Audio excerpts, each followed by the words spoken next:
akademik, teknik presentasi ya. Ya, materi ini saya kira materi baru ya di semester ini untuk bahasa Indonesia. Karena ini permintaan dari kampus bahwa teman-teman mahasiswa mungkin belum dapat materi teknik presentasi di mata kuliah lain ya, baik itu ilmu komunikasi yang memang bidang komunikasi dan manajemen juga mungkin belum ada, makanya sama kampus dimasukkan di dalam materi kuliah di bahasa Indonesia. Oke, mungkin teman-teman selama SMA atau di yang semester 3 di perkuliahan sebelumnya sudah pernah presentasi, tapi mungkin banyak hal yang saya kira perlu evaluasi dan perlu untuk kita sama-sama perbaiki ya. Yang pertama yaitu bagaimana kita bisa presentasi yang baik.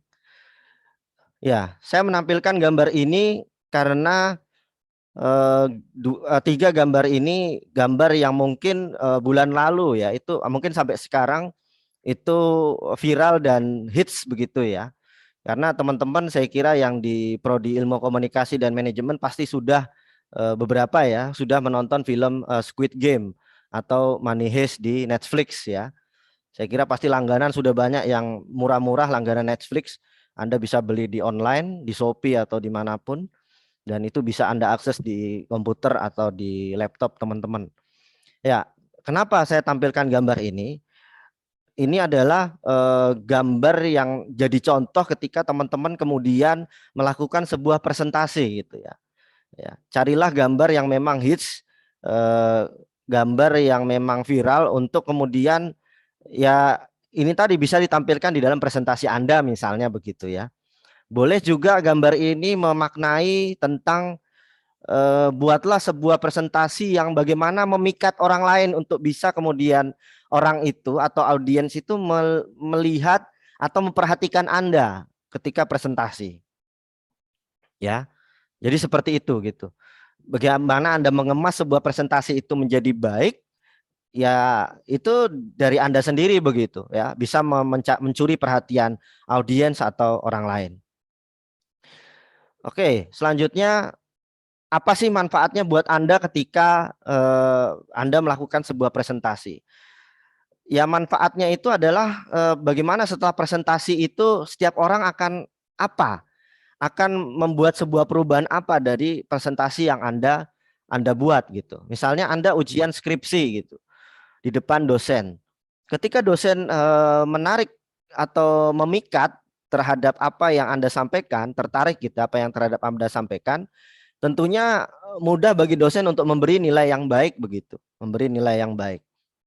Ya, tentunya tidak ada kesempatan bagi dosen untuk mencari celah di mana kekeliruan Anda atau kesalahan Anda dalam ujian skripsi begitu. Kalau kemudian presentasi Anda itu baik dan jelas, gitu. Ya, itu seperti itu.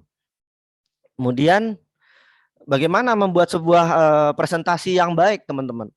Yang pertama tentunya teman-teman harus menyiapkan bahan. Ya.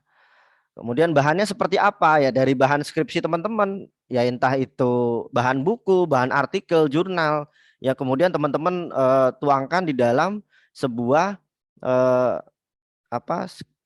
presentasi. Dan bagaimana kemasan teman-teman untuk membuat sebuah presentasi tersebut gitu ya. Ya, presentasinya seperti apa? Nah, kemudian polesan dari presentasi tersebut bagaimana? Nah, polesannya itu ya dari teman-teman berbicara di depan audiens atau di depan para dosen penguji.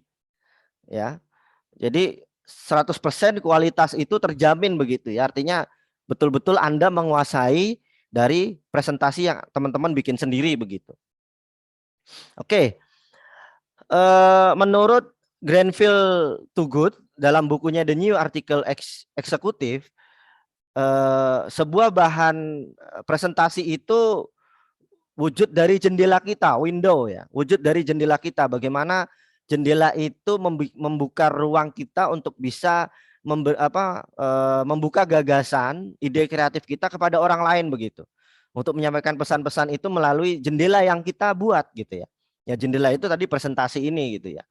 Ya.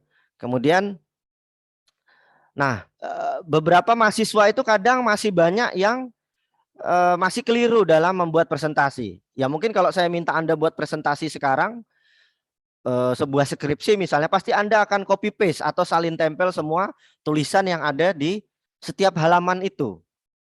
Ngerasa nggak kalau misalnya mungkin teman-teman pernah presentasi yang semua presentasinya, semua tulisan dalam satu halaman tuh dimasukkan ke dalam slide gitu. Jadi teman-teman malah baca dari layar laptop atau layar screen di ketika presentasi gitu ya. Bukan kemudian ada satu poin kemudian teman-teman menjelaskan gitu. Jadi nggak ada gitu. Nah, ini yang sering kemudian teman-teman masih beberapa ya, teman-teman masih keliru dalam membuat sebuah presentasi. Misalnya saya minta teman-teman untuk menulis soal Muhammadiyah ya. Muhammadiyah misalnya. Muhammadiyah itu adalah organisasi Islam besar di Indonesia. Nama organisasi ini diambil dan seterusnya Anda tulis seperti ini gitu. Ya. Masih banyak yang seperti ini. Mungkin beberapa dosen juga masih ya yang seperti ini. Jadi tulisannya itu panjang begitu, hanya menjelaskan satu poin Muhammadiyah aja ditulis semua gitu ya. Di dalam teks itu ditulis semua, dimasukkan ke dalam apa namanya presentasinya gitu ya. Ya, termasuk tujuan utama Muhammadiyah itu apa, gerakan Muhammadiyah itu apa, itu dimasukkan ke situ semua. Nah, ini yang kemudian eh, banyak mahasiswa yang masih keliru. Kadang ini yang jadi celah untuk dosen mengkritik atau memberi pertanyaan yang cukup berat bagi teman-teman mahasiswa ketika ujian skripsi. Kenapa teman-teman kemudian menghabiskan waktu untuk presentasi yang Anda sudah copy paste di situ gitu loh. Pertanyaannya kan dosen yang teman-teman berikan salinan dari skripsi itu kan sudah baca skripsi teman-teman. Misalnya teman-teman bikin 100 halaman skripsi, 100 halaman itu. Kan beberapa hari atau seminggu sebelum skripsi kan teman-teman sudah memberikan ke dosen. Iya kan? Pak, Bu, ini skripsi saya, tolong dibaca. Saya 7 hari lagi kita ujian, Pak, gitu. Kan sudah baca. Nggak ngapain dong teman-teman kemudian harus mengcopy paste atau mensalin tempel isi dari skripsi per baris itu ditempel ke layar slide-nya gitu. Buat apa gitu kan? Nah, ini yang kemudian menjadi celah bagi dosen untuk mengkritik Anda gitu terhadap slide ya, slide Anda itu yang terlalu padat dan tidak singkat gitu, malah bertele-tele gitu ya. Ya. Jadi bagaimana kemudian Anda percaya kepada dosen, oh dosen saya sudah baca, tinggal Anda kemudian ya itu tadi mengeksplorasi isi dari skripsi Anda, isi dari laporan Anda terhadap dosen gitu ya. Menjelaskan apa itu sudah jelas gitu ya. Ya seperti Anda lihat saya sekarang, nah, saya sudah tahu gitu apa yang harus saya sampaikan gitu. Ya. Nah, itu yang kemudian menjadi nilai tersendiri bagi dosen bahwa oh ternyata mahasiswa saya sudah jago ya presentasi begitu. Ya. Jago presentasi tidak hanya dari slide-nya saja, bagaimana gaya bicara, tutur kata yang dipilih, nah itu nanti ada semua. Ya, untuk slide misalnya Anda bicara tentang Muhammadiyah tadi. Anda cukup aja taruh logo Muhammadiyah misalnya satu. Muhammadiyah adalah ini, Anda jelaskan begitu. Sepanjang sepengetahuan Anda begitu, setelah membaca sejarah Muhammadiyah, profil Muhammadiyah, Anda baca begitu.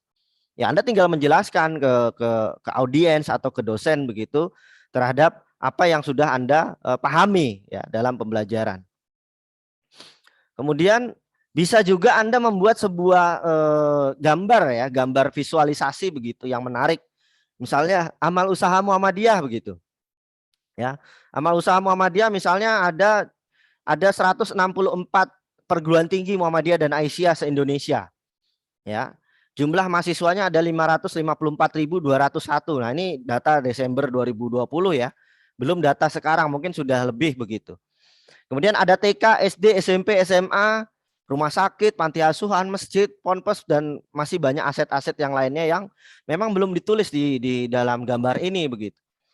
Yaitu Anda ketika membuat sebuah slide pun juga harus berbasis data, teman-teman. Anda misalnya yang ilmu komunikasi, Anda meneliti tentang media sosial misalnya. Berapa sih pengguna media sosial di Indonesia? Berapa sih jumlah pengguna YouTube? Berapa pengguna Instagram, TikTok, dan lain sebagainya? Anda bicara data begitu. Bagaimanapun juga dengan teman-teman manajemen. Ya, bagaimana lingkup kerja ekonomi, lingkup kerja bisnis, dan segala macamnya itu Anda harus berbasis data gitu ya. Data-data itu yang kemudian Anda jabarkan dalam sebuah gambar yang menarik perhatian orang gitu ya. Oh, begini, dan Anda menjelaskan dengan verbal, dengan lisan, ya. Itu teman-teman. Kemudian Anda juga tidak perlu menulis hanya sebatas tulisan saja gitu terhadap poin-poin di dalam presentasi teman-teman. Misalnya Anda sebutkan nama-nama ikan, ada ikan nila, cupang, koi, tuna, dan tongkol gitu. Ya ini rasanya kurang menarik begitu ya, kurang menarik. Ini yang teman-teman harus hindari dalam membuat sebuah presentasi. Ya mungkin lebih menarik ketika teman-teman harus memberi visualisasi seperti gambar ikan. Misalnya ada ikan tuna, ada ikan nila, ada ikan koi, ada ikan cupang. Jadi biar tahu oh yang mana sih nama ikan itu gitu. Ya. Jadi itu seperti itu teman-teman. Kemudian nah, penulisan grafik terhadap data yang kemudian teman-teman buat. Nah, itu kan perlu ada grafik. Misalnya jumlah penonton YouTube Unisa Jogja itu berapa? Ya, jumlah penonton YouTube teman-teman berapa? Itu kan teman-teman bikin grafik ketika teman-teman ilmu komunikasi melakukan sebuah penelitian misalnya, ya. Jangan kemudian hanya sebuah tulisan saja tanpa ada bagan atau struktur yang teman-teman share gitu ke dalam sebuah slide. Ya bikin aja sebuah bagan misalnya, ya. Nah, misalnya seperti ini. Saya kira banyak kok di PowerPoint atau yang lain sebagainya itu bisa teman-teman gunakan bagan-bagan tersebut begitu. Selanjutnya bagaimana sih kemudian menampilkan sebuah presentasi yang efektif gitu. Yang pertama adalah ringkas, kedua renyah dan percaya diri. Ya, bagaimana Anda bisa memanfaatkan waktu dengan baik? Malas coba mungkin Anda tanya kakak kelas teman-teman ya ilmu komunikasi, teman-teman manajemen yang sudah ujian skripsi. Waktu skripsi itu berapa menit sih diberikan waktu oleh dosen penguji untuk presentasi? Coba tanya. Ya paling diberi waktu cuma 20 menit loh. Karena sisanya apa? Sisanya akan tanya jawab, diskusi gitu. Gak mungkin dong dosen nungguin gitu kelamaan. Ini anak nih ngapain sih? Apa yang diceritain? Nanti diingetin sama ininya moderator skripsinya. Tolong waktu Anda kurang 2 menit misalnya. Lah, bagaimana Anda bisa memanfaatkan waktu 2 menit? Padahal slide Anda masih 5 slide gitu. Anda buat slide 20 misalnya. Ya. Nah ini yang saya kira perlu Anda ringkas begitu. Bagaimana kemudian sebuah presentasi itu berbicara dengan baik begitu. Ya. Kemudian renyah ya, renyah dan teman-teman bisa percaya diri terhadap slide yang teman-teman sampaikan. Ya, untuk efektivitas waktu ya.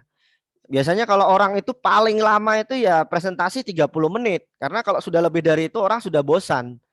Ya. Orang sudah bosan. Nah, kalau bisa memang presentasi itu jangka menengahnya ya 4 menit gitu ya. 4 menit per slide-nya kalau bisa gitu ya. Artinya biar lebih cepat. Sisanya ya teman-teman ya eksplorasi begitu. Nah, malah ada kalau bisa memang 11 detik per slide begitu untuk bisa kemudian mengeksplor lebih banyak slide yang bisa Anda tampilkan. Nah, kemudian soal bahasa tubuh ya, bahasa tubuh.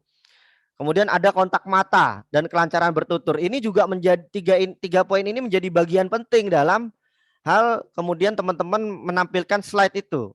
Ya, ini tata cara ya, artinya penampilan ya.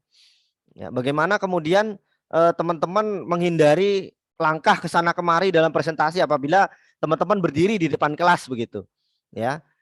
Ya, tidak perlu Anda geser ke sana, geser ke sini begitu. Atau tangan di kantong kalau misalnya berdiri, postur defensif gitu seakan-akan ingin bertahan kayak ada yang mau menyerang gitu ya. Nah, ini ya bagaimana teman-teman bisa rileks gitu, percaya diri terhadap presentasi tersebut begitu dengan slide yang mungkin singkat, teman-teman bisa mengeksplor diri gitu ya, mengeksplor bagaimana presentasi ini bisa berjalan dengan baik. Selanjutnya, nah kadang teman-teman ini juga sering ya kita temui di dalam presentasi.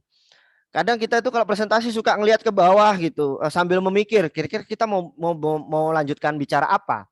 Misalnya lihat ke langit-langit sambil mikir apa gitu yang mau kita sampaikan habis ini gitu ya. Apa gitu. Jadi sambil ngomong sambil mikir apa gitu. Atau kadang kita sering lihat layar terus misalnya layarnya di belakang kita gini ya. Layarnya di belakang kita ngelihat terus ke belakang. Oh ya gini-gini kita baca kan ya capek gitu. Kalau perlu ya memang kita sudah hafal mati dengan presentasi kita gitu ya. Ya, hafal mati apa yang kita sampaikan gitu. Itu akan jadi nilai tersendiri buat orang yang melihat, buat para audiens, para dosen penguji ketika kita diuji. Jadi tatapan mata kita itu terhadap audiens ya, misalnya audiens kita ada di beberapa tempat begitu, ada yang di sana, ada yang di tengah, ada yang di kiri gitu kan.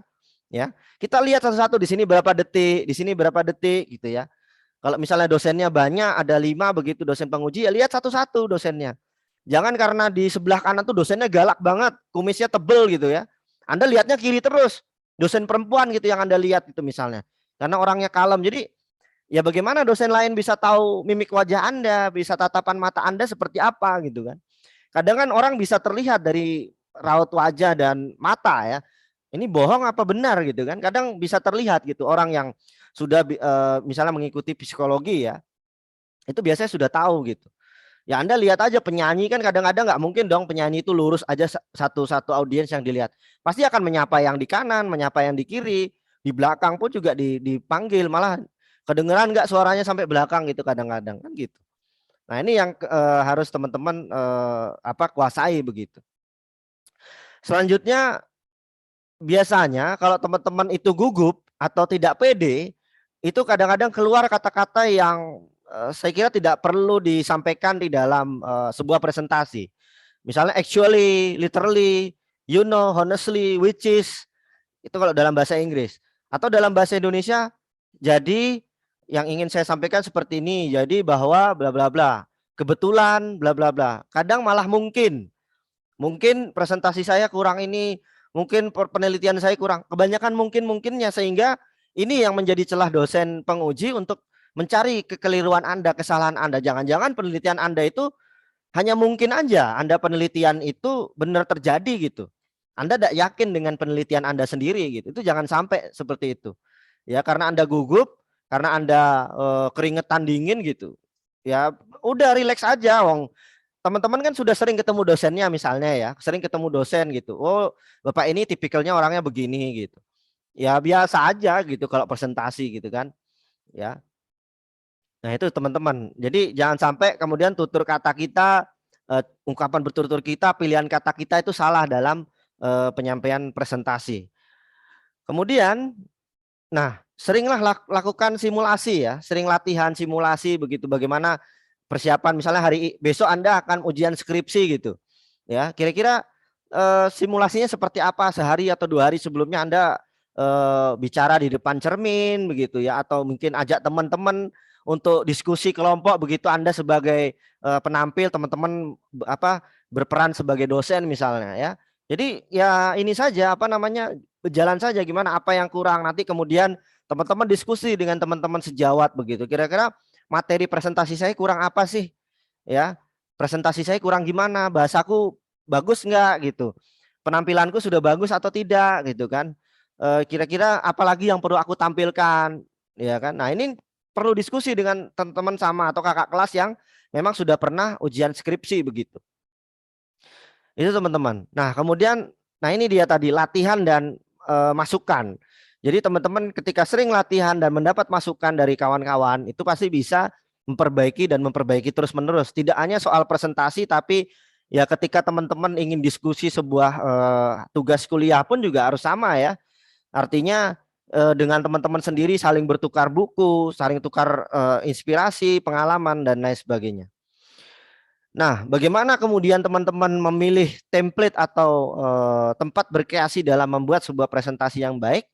Ya, teman-teman bisa menggunakan Canva. Ya, mungkin sebagian teman-teman sudah ada yang menggunakan Canva untuk membuat sebuah desain gambar atau presentasi. Teman-teman bisa menggunakan gambar Canva ya, tidak hanya untuk presentasi tapi membuat desain-desain sederhana ya, yang sederhana untuk media sosial atau untuk lucu-lucuan atau untuk yang lain tuh bisa dengan Canva. Di sana banyak fitur yang bisa teman-teman gunakan, pilih secara gratis atau berbayar, itu tergantung teman-teman sendiri. Kemudian PowerPoint saya kira sudah sangat umum dan sangat biasa, sudah familiar di teman-teman mahasiswa dengan PowerPoint. Namun mungkin banyak hal teman-teman yang masih belum tahu bagaimana mungkin memasukkan video, ada yang belum bagaimana memasang ilustrasi atau gerak-gerakan yang ada di dalam PowerPoint, mungkin banyak yang belum sampai ke sana gitu. Tapi teman-teman bisa belajar gitu. Kemudian ada juga Prezi. Ya, Prezi ini bisa dibuat secara daring ya, online. Ya, Prezi ini juga cukup menarik tampilannya. Kadang tampilan menariknya besar begitu, nanti kayak seperti bagan pohon, ranting pohon begitu, nanti disorot ke sini, nanti mengecil lagi, sorot ke sini, mengecil lagi. Tergantung slide yang mana yang kemudian ingin ditampilkan urutannya itu. Itu Prezi seperti itu gitu ya. Artinya teman-teman nanti bisa otodidak belajar sendiri bagaimana penggunaan Canva, PowerPoint, Prezi untuk penampilan dari presentasi teman-teman sendiri untuk bisa menjadi lebih baik begitu ya. Artinya menarik perhatian dari audiens, menarik perhatian dosen. Oh, ternyata mahasiswa saya bisa ya presentasi dengan bagus, gambar slide-nya juga menarik gitu ya. Oke, saya kira itu materi terkait presentasi teman-teman ya. Artinya ini sebagai dasar teman-teman untuk nanti latihan presentasi, tidak hanya apa namanya menunggu ujian skripsi, tapi mungkin nanti ketika teman-teman sudah offline, sudah hadir di kampus, biasanya diminta oleh dosen untuk kerja kelompok. Nah, biasanya setiap kelompok nanti akan ada presentasi. Nah, bagaimana kemudian teman-teman ya berani tampil. Kadang kalau kayak gini kan presentasinya agak bingung nih. Yang komunikasi mungkin nggak pede karena ada teman-teman manajemen. Begitupun sebaliknya, manajemen kurang pede karena ada teman-teman ilmu komunikasi, bahkan kakak kelas di sini ya, yang semester 3. Jadi mungkin kurang pede begitu. Nah, ini yang saya kira perlu kita hilangkan begitu. Nah, kalau di tampilan Zoom seperti ini kan tidak kelihatan ya, tidak kelihatan teman-teman bawahannya pakai apa, pakai celana atau tidak gitu ya. Hanya di atasnya aja pakai baju, kan tidak ada yang tahu begitu. Ya, tapi kalau misalnya teman-teman hadir langsung online kan, hadir langsung luring kan kelihatan tampilannya, bajunya, pasti Anda harus penampilan yang menarik gitu ya. Apalagi dengan lawan jenis misalnya, wah bajuku harus bagus ini. Nanti dia enggak suka ngelihat aku kalau masa baju kuliah seminggu itu aja bajunya enggak ganti-ganti kan. Ya kalau seragam kan enggak kelihatan teman-teman kalau yang punya seragam. Ya apalagi yang sering pakai jas alma mater, setiap hari dalemannya enggak ganti pun enggak kelihatan karena di luar alma mater kan. Nah ini yang saya kira penting buat teman-teman nanti ke depan belajar untuk presentasi. Oke, mungkin ada pertanyaan terkait presentasi yang mau sharing misal di sini. Silakan. Mungkin ada yang pernah memakai Canva? Semua sudah pernah pakai Canva? Sudah semua? Pernah, Pak. Sudah, Pak. Oke. Prezi? Belum pernah. Belum. Oke. Oke, nanti kalau Prezi itu mungkin ya artinya teman-teman bisa coba ya. Saya juga belum pernah menggunakan Prezi secara apa namanya serius ya. Artinya kita belum pernah mencoba Prezi itu. Ya. Ini saya coba share terkait Prezi ya.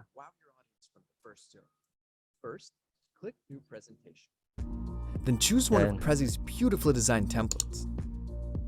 When the template opens, give your presentation a title by double-clicking on the text. Each template has ya, jadi topics on Prezi the itu canvas ready for you to modelnya edit. seperti ini full Simply begitu. double-click to zoom in, Nanti kita bisa and klik then di sini. add your content Nah, from the nanti insert menu. jadi Let's ngezoom start with gitu. an image. Just select an image from your hard drive and then click Open. Then simply move or resize your image anywhere you'd like. To add another Ada yang layer free of detail juga, ada for yang your berbayar audience, juga. click Add Subtopic or pick a style here and you'll see it appear. If you need to, you can easily change the order of topics. Just click on the thumbnail and drag it anywhere you'd like. Once you're Now you could use the arrows to go through your presentation in order. But Prezi jadi Next dia allows seperti you to create a zoom gitu ya. conversation with your audience Jadi by tampilan clicking awalnya any seperti topic, ini, tapi ketika nanti anytime. ngeklik zoom, There you have it. itu bisa ke kiri Now you're kanan ready to begitu. take your presentations to the next level with Prezi Next. Ya, jadi Prezi itu biasanya seperti ini tampilannya. Jadi teman-teman bisa cek di sini. Nah, saya tidak tahu ketika penampilannya harus pakai internet atau tidak. Nah, ini saya juga masih belajar di Prezi. Nah, saya belum mencoba untuk Prezi. Biasanya memang saya menggunakan Canva ya. Canva untuk presentasi. Kalau pakai PowerPoint itu mungkin jadul ya, tapi saya kira dengan tampilan-tampilan yang sekarang saya kira masih bisa relevan untuk masih digunakan untuk PowerPoint. Tapi kalau Canva mungkin sudah baik seperti yang tadi presentasi saya itu menggunakan Canva ya, beberapa menggunakan Canva yang saya ubah gambarnya, bahkan ada yang lain lagi juga seperti itu.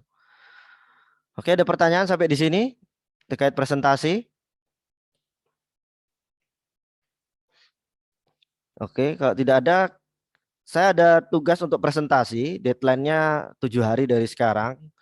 Jadi nanti teman-teman silahkan buka website Muhammadiyah, nanti artikel nanti saya kirimkan ke PJ kelas terkait tugasnya. Jadi nanti gambarannya teman-teman bisa presentasi, membuat sebuah presentasi ya, baik itu slide-nya maupun video presentasinya. Teman-teman bisa menggunakan Zoom untuk rekaman. Ya, untuk rekaman ya paling minimal 3 menit lah, tidak usah lama-lama. Yang penting saya tahu bagaimana teman-teman membuka sebuah presentasi, mengenalkan nama diri, kemudian menjelaskan apa yang ingin Anda presentasikan, mimik wajah, tatapan mata, gerakan tangan misalnya begitu. Ya artinya saya ingin melihat teman-teman sudah mulai dasar-dasarnya dulu deh gitu. Jadi minimal 3 menit ya maksimal 5 menit lah, tidak usah terlalu lama presentasinya. Walaupun presentasi itu tidak selesai tidak apa-apa, yang penting sudah ada alur presentasinya seperti apa begitu. Ya kalau saya misalnya teman-teman saya minta Anda buat skripsi, ya saya minta Anda buat bab satunya. Saya tidak minta Anda sampai selesai skripsi itu kemudian dikirim ke saya. Jadi seperti itu presentasinya. Saya bikin tugas teman-teman ya buat video 3 menit lah minimal, maksimal 5 menit, pakai Zoom bisa atau pakai perangkat yang lain. Kalau memang mau pakai profesional juga boleh gitu. Kalau misalnya teman-teman punya sumber daya atau punya alat, pakai kamera HP juga enggak apa-apa. Tinggal bagaimana antara Anda dan tampilan presentasinya itu kelihatan begitu ya. Ya, kalau paling mudah ya wes Zoom aja kalau enggak punya yang lain-lain. Kalau misalnya mau Zoom ya Zoom saja gitu, semuanya Zoom enggak apa-apa. Jadi seperti itu. Saya kira terima kasih sekali atas perhatian teman-teman kuliah hari ini. Saya tidak lama-lama biar teman-teman bisa mengerjakan yang lain-lain, bisa olahraga, jogging, lain sebagainya. Oke, terima kasih. Nun wa qalami wa mayasturun. Assalamualaikum warahmatullahi wabarakatuh. Waalaikumsalam warahmatullahi wabarakatuh. Waalaikumsalam warahmatullahi wabarakatuh.